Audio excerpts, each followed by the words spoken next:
Happy Lag Boim, everyone. I hope you're all enjoying a fantastic barbecue. Hopefully we've got good weather for it.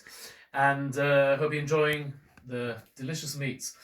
I got a bit put off on barbecues because I got my fingers burnt. Then another year, someone was too enthusiastic with the skewer and they thought I was busy with the barbecue. They thought my fingers were the sausages and it all went a bit wrong. But here we are.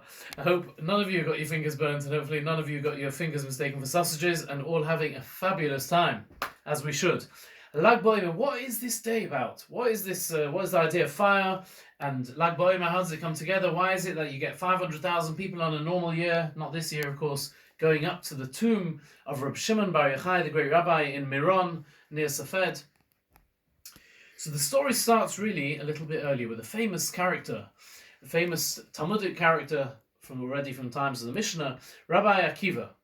We've all heard of him, but he grew from a simple shepherd, worked hard all his life, and amassed 24,000 students. The primary students of the entire nation who are going to be the future of all Torah learning were those 24,000.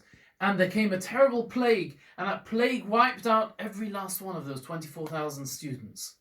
Rabbi Akiva was absolutely devastated, and yet what he did was he rebuilt. He stopped. He took stock. He said, we can't repeat the mistakes, but I'm going to make sure that Torah isn't lost to Klal Yisrael. We can't allow it. We have to focus on the future, not on the past, not what we lost, but rather what's on the future. And incredibly, Rabbi Akiva took 5 students, including our famous character of today, Reb Shimon Bar Yochai, set them up, taught them, and then transmitted Torah. The entire oral Torah that we have today is based on those 5 students who he rebuilt after that crisis. And it reminds me in a way of someone in recent generations whose wife just died only a week or 2 ago. And that was the Klausenberger Rebbe, Rabbi Halberstam, who went through the horrors of the Holocaust. He lost his wife and his 11 children, Nebuch, during the war. And he came through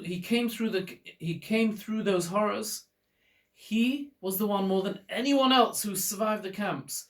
He was the one who encouraged and invigorated people, said to people, we have to carry on, and we've got what to carry on for, and we've got life, and if we've survived, it's for a reason. And he himself remarried, had children who now became his successors. There's 2 or 3 of them over the world. And he said, as much as they were so inhumane, he made a promise while he was in the camps, I'm going to do the exact opposite. And he built Laniado Hospital, which is the only hospital in Israel which has the ethos, they will not do any strikes. The whole Israel might be striking. They don't have any strikes. Constant love and medical, and the caring there comes before anything medical. Money doesn't matter.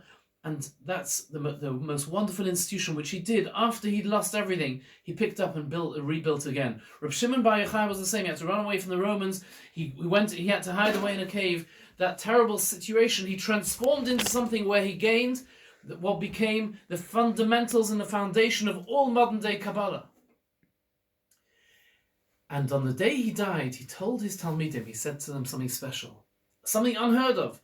He said that my Yotzeit, he said, I don't want you to be morbid, I don't want you to be morose, I don't want you to be sad and depressed. He said, I want this to be a Hilula. He says, I want this to be a Yontov, a day like a wedding, where you're all going to be dancing and singing, and indeed that's what people do. They think the dancing is difficult to describe, how uplifted, people literally jumping up and down. In Miron, we were there 2 years ago with the boys, and it's a very, very incredible sight.